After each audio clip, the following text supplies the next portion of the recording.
Welcome back, everyone, to the 14th Foundation Day of IIM Rohtak. We welcome our esteemed guest, Dr. Pushp Kumar Joshi, Chairman. Sorry. Yeah, sure.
Welcome back, everyone, to the 14th Foundation Day of IIM Rohtak.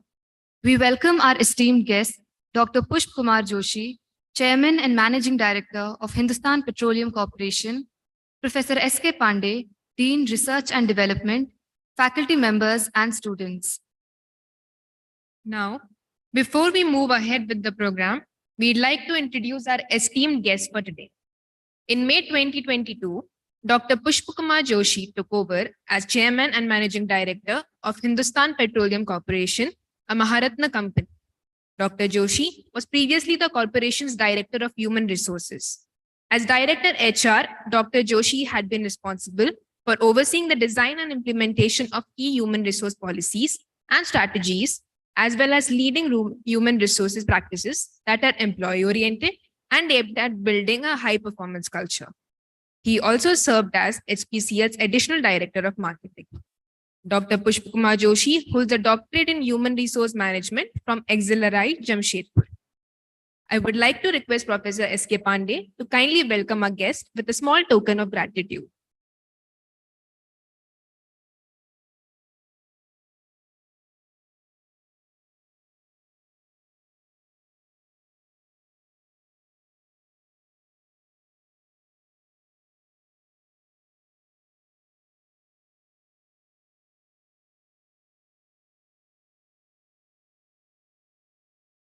I would now like to invite Professor S.K. Pandey to kindly deliver the welcome address.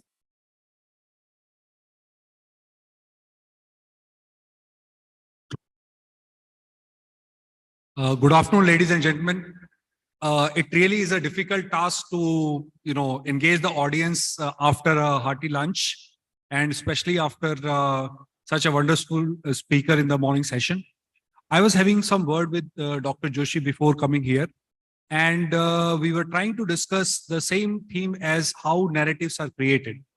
So, would you like to know what is the latest narrative which America and the allies are trying to create against Russia?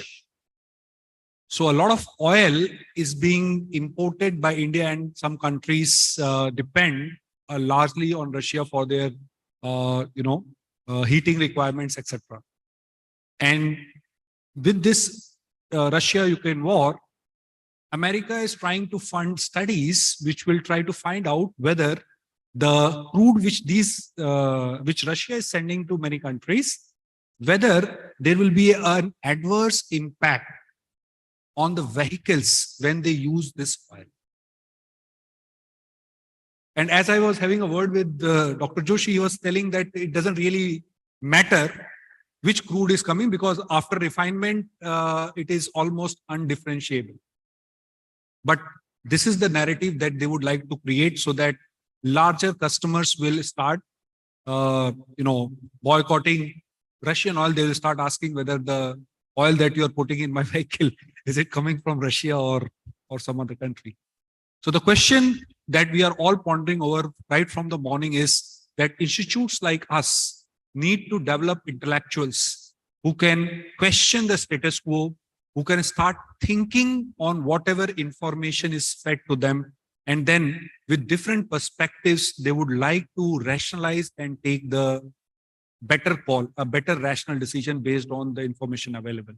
So on those grounds, who can be better, who has handled both marketing and HR functions and now is handling the most strategic role in an organization such as HPCL. So with this, we are very grateful to you for coming all the way from us. And I would also like to share that during this last 1 hour when I was interacting with him, we would like HPCL to engage a lot more with our institution through an MOU. I'm already making some statement. We will like to, give it a concrete shape in the coming days. We will try to have a larger relationship which will encompass executive programs, some kind of research consultancy, and some of our students and faculty also doing some projects which will be of policy implications for the nation. So with this, I again welcome you, Dr. Joshi, to IIM Rohtak, and we hope and we are very sure that this will be a great interaction and learning for the students. Thank you very much.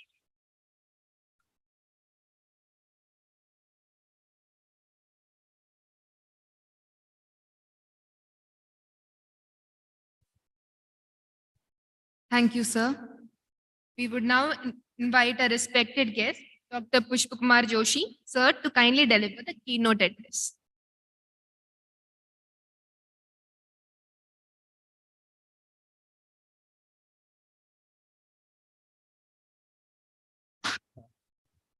You didn't tell me how much time I've got.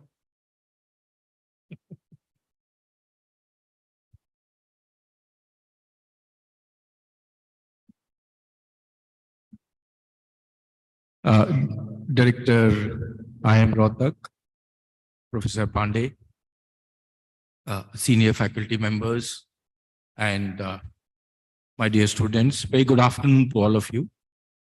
I begin by, sort of apologizing that maybe you had to wait for quite some time. So I'm sorry for that, because somehow I got delayed.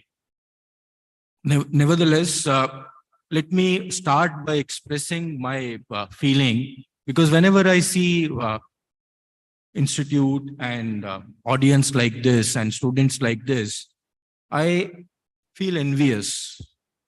I am envious of you that you are going to start your journey of a professional career, which would be so wonderful and so beautiful thing to do. So I wish I had this opportunity all over again.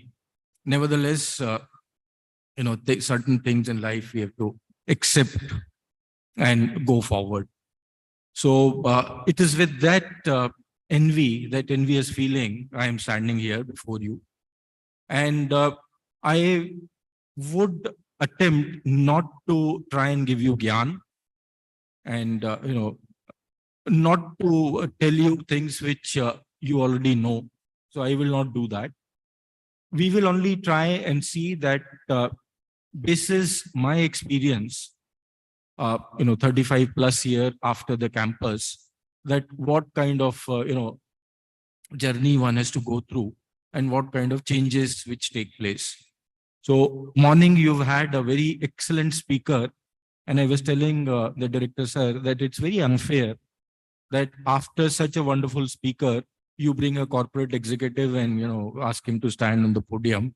But I'm sure that you will, discount for that. And, you will be lenient towards me as far as your reactions are concerned. So whatever we have heard, let's start. I just wanted to share with you a very, story from Greek mythology. This was sometime in, 500 years BC, there was a country called Lydia, and there was a king of that country, Sirius. So what happened was that that country was extremely rich. In fact, it was always said that as rich as that country, as that king. In fact, they were the first one to mint the gold coins. They were extremely rich, extremely prosperous. And in Greek times, there used to be, uh, uh, Oracle Oracle of Delphi, which we would have heard. And the god was God Apollo. And the thing was that those days, the consultancy, or sort of going for research based, or going for consultancy, or going for advice, people used to go to Oracle of Delphi, and God Apollo's. Any problem you're facing, you go there and you'll get a solution, or you'll get a prediction, a forecasting, things like that. So now this king of Lydia, what he thought is that this is a good country. Now I need to expand. So he had his eyes on another country in Persia. There was a king called Cyrus of that country, and he thought that I will attack that country. I will go into war, and take that country also over. So I'll expand my kingdom. So the rule was that as we have to pay to the consultants, that we have to pay them hefty fees to get advice. Those times the practice was that you gave a lot of gifts to Oracle of Delphi, and the higher your stature, the larger the gifts have to be. So he actually minted, and a lot of gold was given, a lot of gifts were given, and he sent people with one question, that if the king of Lydia attacks the king of Persia or King Cyrus, what would happen? The reply came that he will destroy a mighty kingdom. So he thought that's a wonderful opinion, wonderful advice given. And he said, okay, I'll go forward. So he prepared his plans and, went for a massive war and all that. And it so happened that he lost miserably in that war. And then he had to spend all his years and all those kinds of things.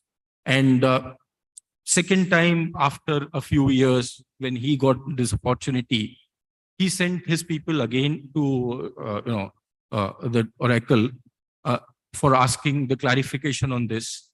And this time he didn't have this much of money, so he sent almost 1/4 of whatever gifts he had to send. So he sent that, and they again went and asked the clarification. And this time the reply came that we never said which kingdom he would destroy. So, one has to deal with ambiguity.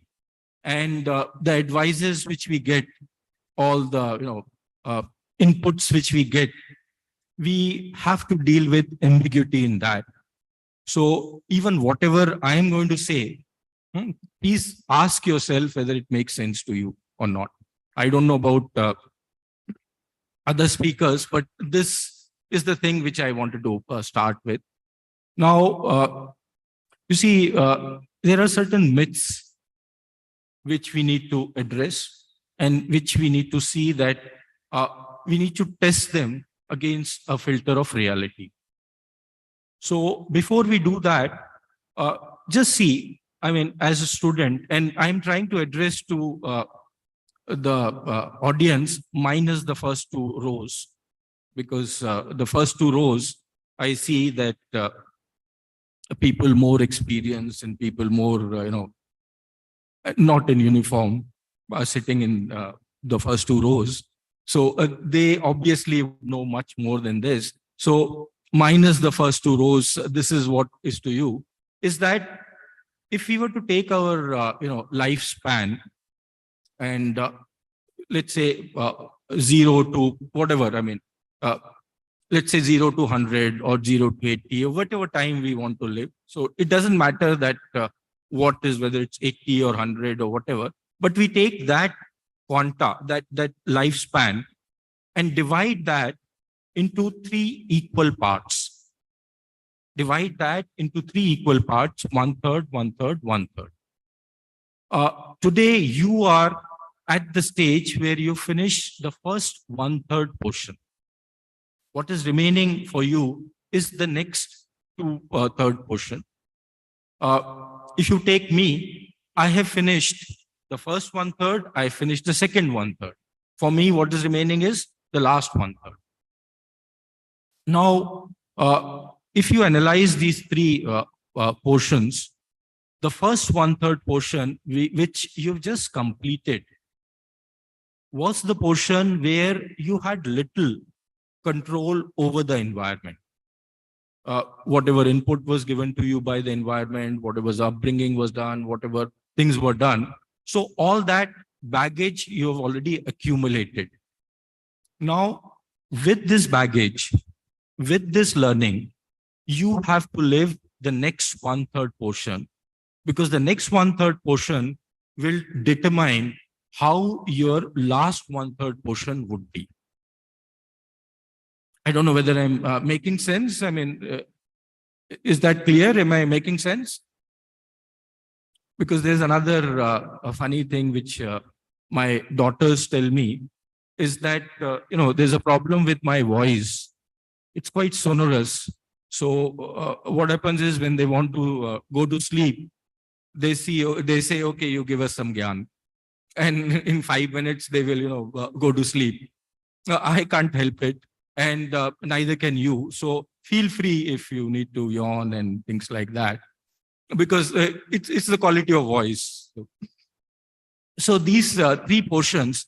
Now, what is relevant for the next 1/3 portion, which you're starting now, is where we will have to see that what kind of journey which we have got ahead and what kind of lessons which we can take.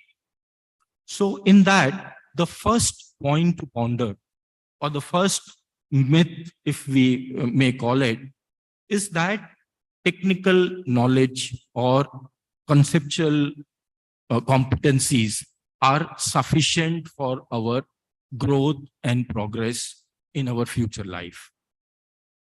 Normally, we pride ourselves in calling ourselves rational human beings, technically very competent.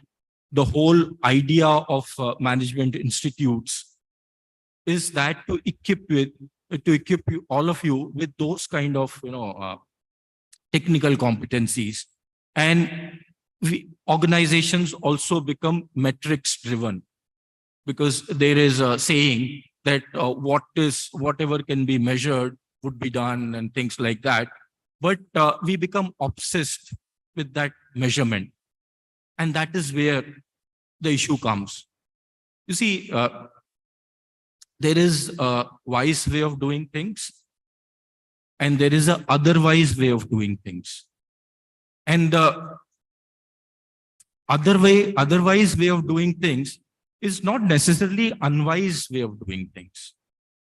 So while technical competencies, all the knowledge which you have acquired is important, but it is a threshold. It will ensure that you get entry into your next step. You get entry in the organizations, you get entry in your professional lives. But that would not be sufficient, believe me, to take you to the pinnacle, to take you to the top, or give you a satisfying life. What is very important also is our emotional intelligence qualities. Those competencies are extremely important. And oftentimes I've seen so many of my young colleagues who are so well educated, so well equipped, so well qualified, but are unable to, manage, unable to interact, unable to manage in the social circumstances. So if you take this lesson, that it is very important for you to have EI competencies also. Unfortunately, we do not have such in-depth course, what we have got in supply chain or, strategy and things like that on EI, because this science is still evolving. It is still to find its acceptance. Although the movement started some 2 decades ago, but still it has to find its rightful place. And what I mean by EI competencies is self-awareness, the awareness of the social circumstances in which we operate. It's very important for us to understand that we are a package. We are not only a MBA. If my company, when I go out and hire, let's say mechanical engineers or electrical engineers, now I would, advertise, or I would conduct all those placement things. And I say that HPCL needs 20 mechanical engineers. And I hire them for their skill. But in return, what do I get? I get a complete personality. One subset of that personality is his or her mechanical engineering skills. But if I have to utilize that, I have to address the whole personality. And the whole personality is consisting of much more things than the technical skills. While that is important, as I said, they are threshold competencies. So therefore, the question of always it is talked about, and that's always current, is the issue of work-life balance. Now, while it is a lot of lip service is being given to that we should have a good work-life balance and things like that, but in reality, if you see, what happens is that in our society, our designations, our professions become our identity.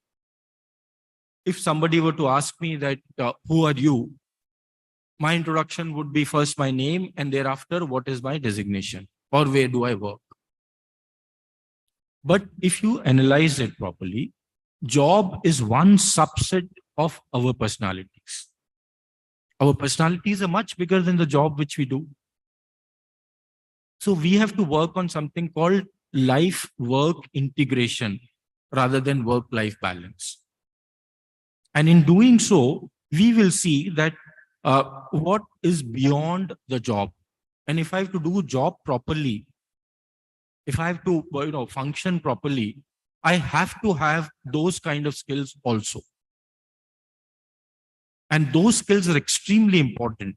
And let me just give you another, a matrix-driven kind of a thing. You take a 4x4, square if you make, a table if you make. So the concept of self as individual, there are 4 aspects of self. First aspect of self is my ideal self. Each one of us has got an ideal self, a noble purpose that, I want to do something for the society. I want to teach poor. I want to do something for elderly. I want to do something for disadvantaged. Or, I see myself as an ideal person, that he's hardworking, he's sincere, he's this, that. So each one of us have got this ideal self. That is one dimension of ourself, of our personality. The second dimension is my real self. And my real self is a product of what my upbringing is, what the inputs I've got, what are my positive and negative experiences, what is the baggage which I've got. And, the more I age chronologically, the more baggage I accumulate. In the, airlines, when we travel, what happens is that there is a, penalty if you take extra baggage, and you have to pay for, beyond the baggage limit.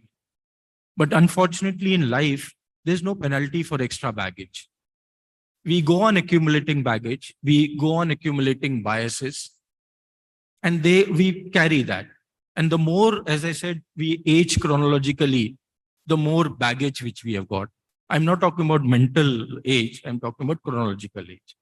So that baggage would be there. So that would make your real self. That real self is different from your ideal self. Ideal self, we all want to do that, but real self is something different. When we go to the organizations and when you go to your jobs and all that, the other dimensions of self will get added. And next dimension of self is that what you project. So there's a thing called projected self. And what we project is that what we want world to see ourselves as. I will project that I am very, a sincere, time, things like that. I'm a strict disciplinarian, things like that. Whatever I'm projecting.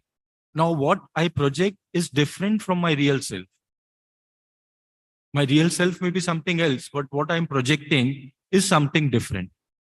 So that projected self creates another dimension to the self when we operate in an organization. The first is ideal self. Second is real self. Third is projected self. Now, things get complicated when you work in organization, because there is another dimension which comes in, which is called perceived self.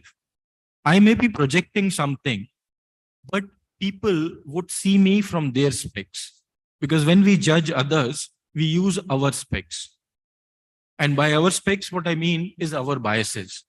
So I may be trying to project, but people will know that he is projecting.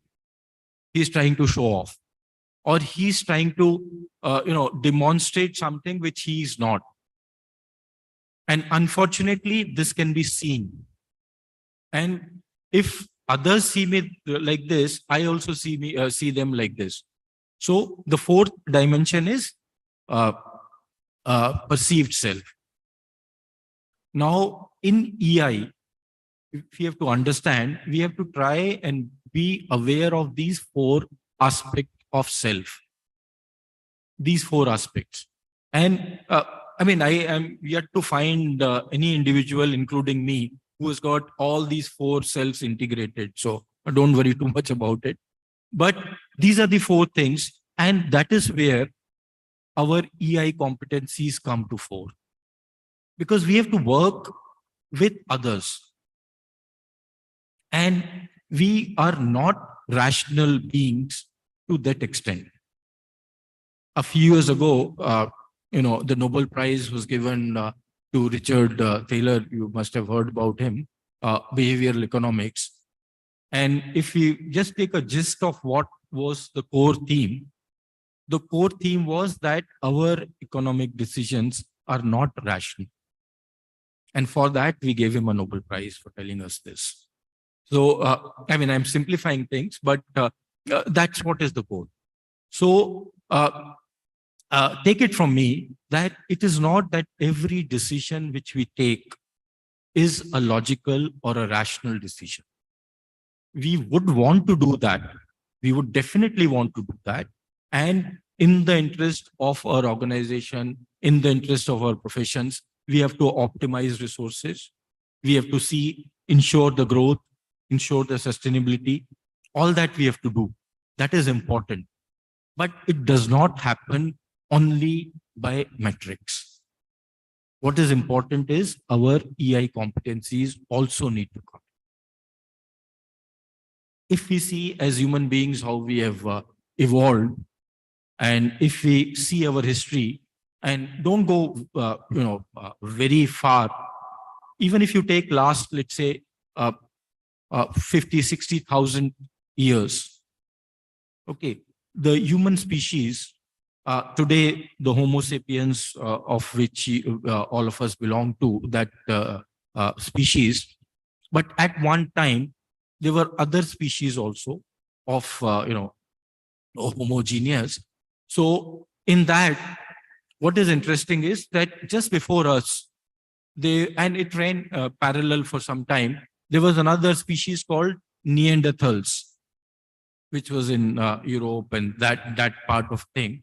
And the interesting thing is that they had larger brain than us.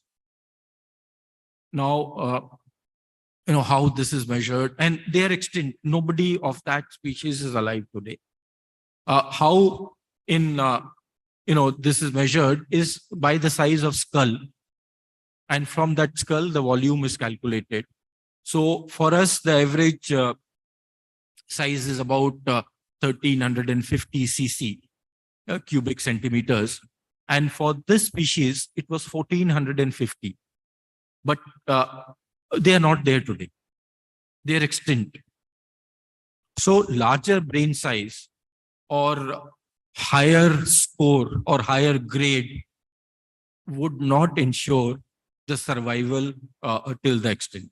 So that has to be kept in mind. I mean, if I max all my things, that's important, but that would not be enough. So that is what I was trying to bring in that aspect. So for friends, for us, this second 1/3 portion, which I said, is very important. And that is important because in that journey, we have to explore ourselves, define our purpose, define what do we want to do in life. And that purpose has to be always bigger than us as individuals. Because this is the time, this is the period which would determine your remaining life. And this is where you will have the most resources, the most time, most independence. It's only up to you that how you're going to utilize that. Now, I go back to the similar occasion when I was in campus. And in our campus also, the directors and the faculty members were quite renowned and quite interested in our well-being.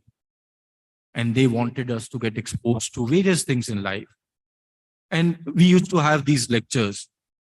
But believe me, I don't even remember one word of what lectures which were given to me.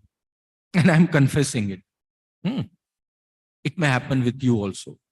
So that's why I'm warning. So what you need to do is that do me a favor, whatever one point you can derive out of whatever I'm trying to talk, even that one point, try and write down somewhere so that you will not be facing the same issue which I faced. Just write down. And by writing down, why I'm saying write down is that if you see neurologically, our brains and such a wonderful equipment which we have got, such a wonderful organ which we have got, it has got so much of plasticity that our brains keep on growing, in the sense that new neural connections can be formed and new connections would help us to do further, to do better. And a lot of studies have been done on neuroplasticity, neurogenesis, and those concepts actually give us a lot of hope that irrespective of the stage of life we are in, we can create new neural circuits. We can learn new things. And the more we try and learn, the more we try and expose ourselves to the environment to get new inputs, the better our growth would be. What is important? What is important in life is that both our content and context is important. And what do I mean by that? Content is what you're acquiring. The depth which you are acquiring in your profession, your experience, your expertise, and things like that, that is content. But in life, context is also important. We have to broaden the context also. While content is important, context is also important. You have to broaden your context. And that context broadening comes from appreciation of the fact in the world in which we live. If we were to see the,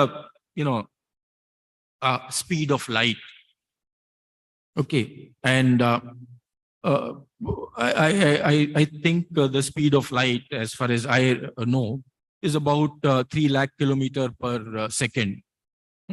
Now multiply that by minutes and hours and years, and finally the distance is measured in number of light years. The closest to us is about 4.5 light years, and the farthest can be millions and billions of light years away. That is the environment in which we live. That is the universe in which we live. Now, if we have that appreciation that we live in such a vast universe, that realization itself would, make us feel that I don't need to reply to that WhatsApp immediately. I can, take a pause and see that I belong to such a long, such a wide universe. So context and content, both are important. Context is important because you have to learn new things. You have to learn things which are not connected with your profession. You have to get into various other things, because ultimately that is what is going to make your personality richer, make your life more fulfilling. So friends, whatever I've said, and one more thing, I belong to a generation called Doordarshan generation. Now, in my times, there used to be only one channel, Doordarshan channel. And I was very fascinated by that Doordarshan TV, because something new coming in. And there is to be a very good thing in that Doordarshan to look forward to, apart from, Krishi Darshan or Chitrahar, but there was, news also. And in that news, they used to follow a very good pattern. In the news, they used to tell you what they are going to tell you. Then they used to tell what they wanted to tell you. And in the end, they used to tell what they have told you. So similarly, I have talked about things thus far. Number one is that 1/3, 1/3, 1/3.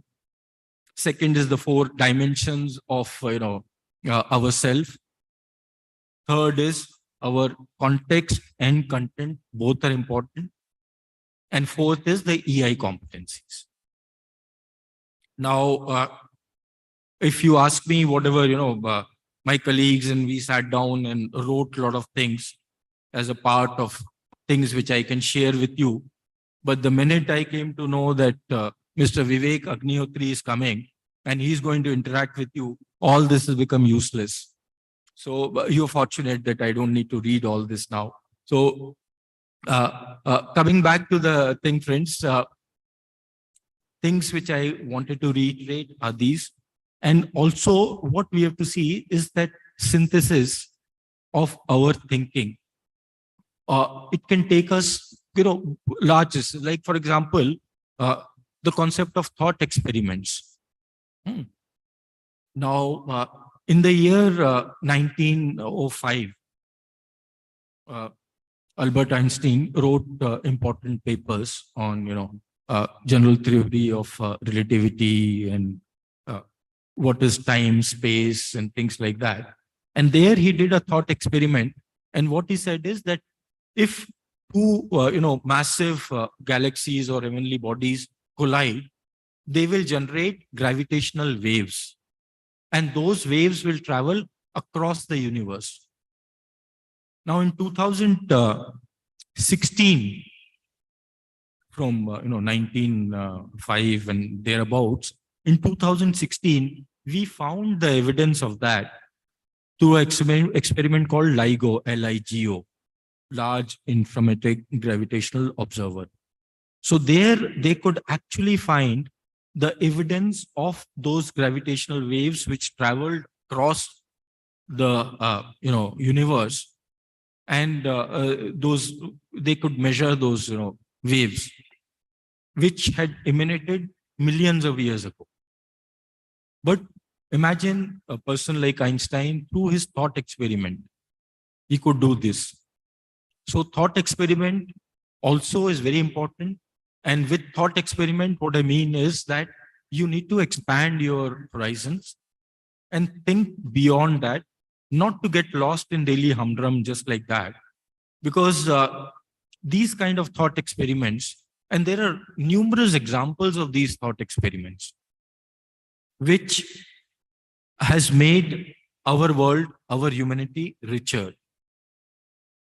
And you are going to be the both torch bearers and pall bearers of that kind of new thinking, that kind of a new thought process, and that kind of a thing. That has to happen. Now, in our organization also, every year we take about 250 to about 300 youngsters every year as a part of our talent sourcing and talent kind of taking profile. So every year we get new people coming in, and we can easily see generation, and we deal with a concept called generation diversity. So we also have people belonging to different kind of generations.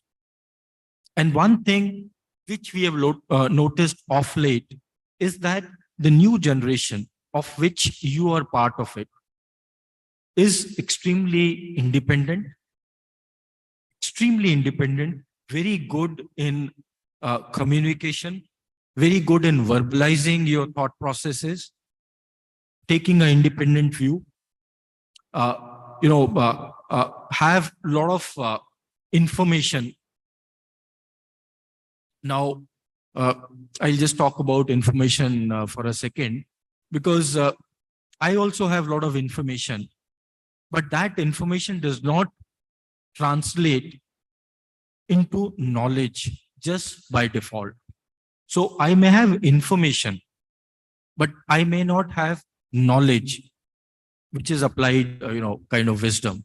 So make, sort of a distinction in your mind that information is not equal to knowledge.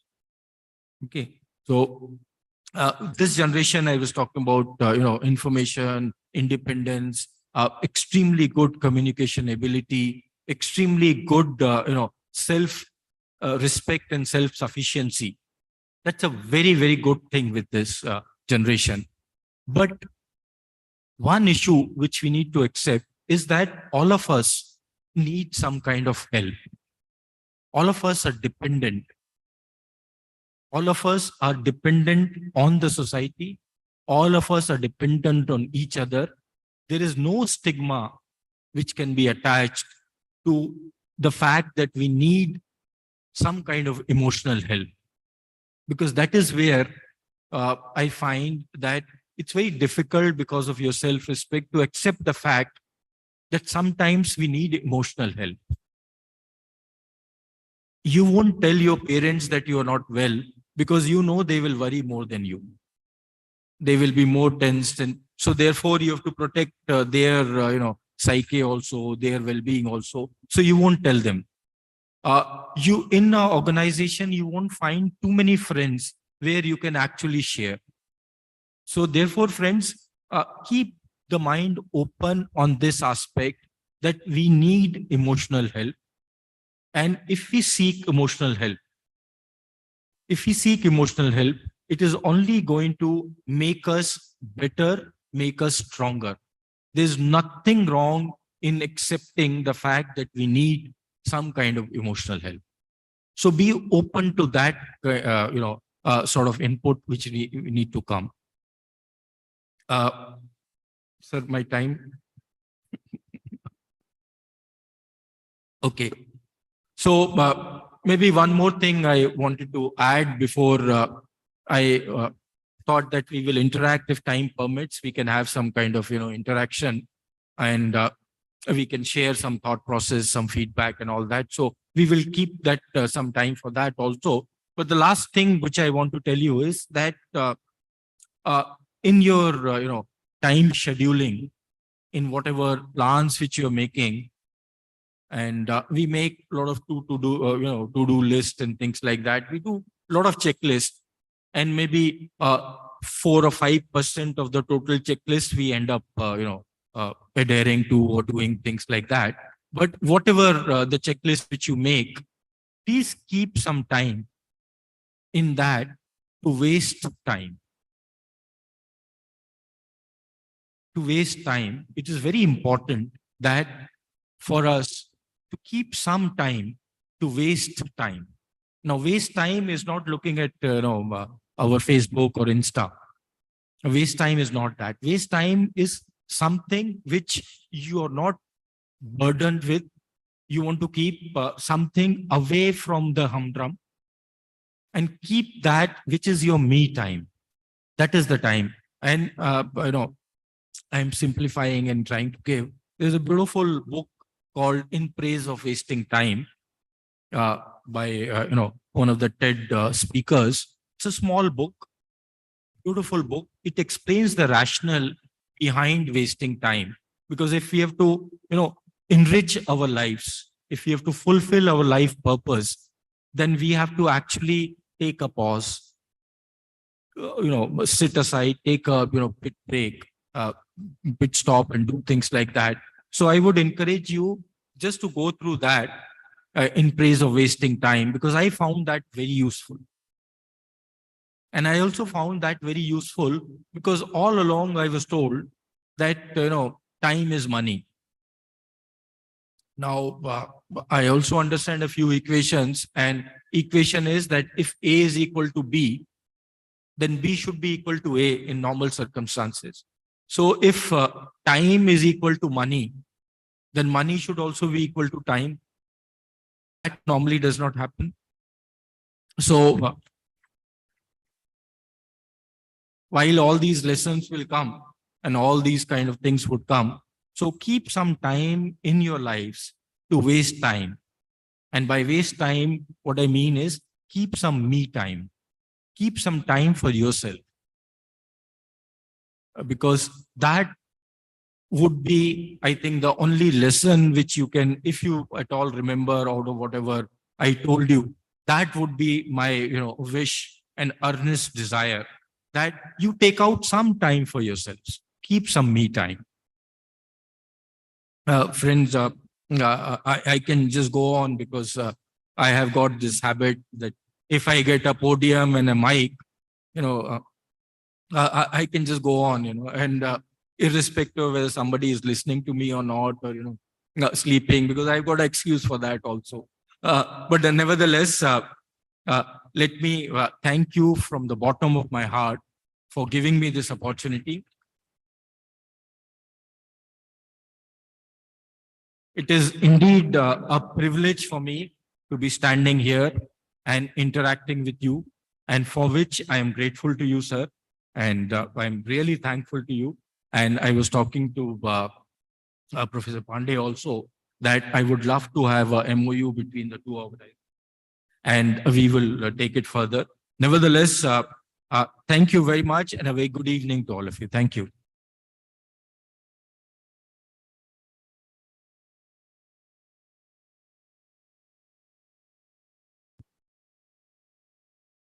Thank you, Dr. Joshi. I must actually confess that you have that wonderful voice, which is very useful in organizational setting. Because our dean, one of our deans, Professor Costa Bush, has that voice. I keep complimenting him that he can be angry and happy in the same tone and tenor. So, which people like me find, a very, very useful thing in organizational setting. Because one of the important things is to maintain that I have been trying, and, now at my stage of life, it is becoming even more difficult. While Dr. Saab said that, you can always get neural pathways starting at any point in time, but I'm trying. So what we'll do is, if we can take maybe 3 or 4 questions, and anybody, just any questions. Anything that we have talked about today, or even which we have not talked about. I'll tell you something. See, I'll give you a segue into asking him one of something. So let me first tell you for people, by the way, you should know about HPCL. HPCL is a Fortune 500 company. And, while many companies claim to be Fortune 500 from India, there are only a handful, maybe 3 or 4 companies, which are actually Fortune 500 companies. And this is actually second, it's a Maharatna. It has just become Maharatna, I think, a few years ago, which puts it in a even further, more important domain. I don't know if I'm right, but, I think 15 lakh crore, approximately 15 lakh crore assets. HPCL. What is that? 15 lakh crores. If we take that, those assets and, convert that into dollar terms, this will be approximately $400 billion. What is the GDP of Pakistan? Just to give you a point of reference, $265 billion. So you have 1.5 Pakistan economy run by this particular gentleman in front of you. So you ask him as difficult questions as you can. So please, first question.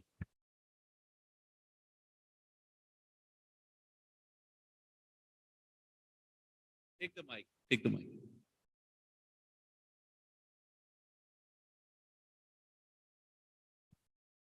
Good afternoon, sir. My name is Navya.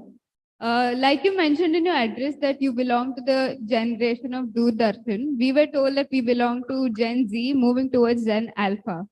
So with the improvement in technology, we have been exposed to a lot of information and a lot of opportunities as well.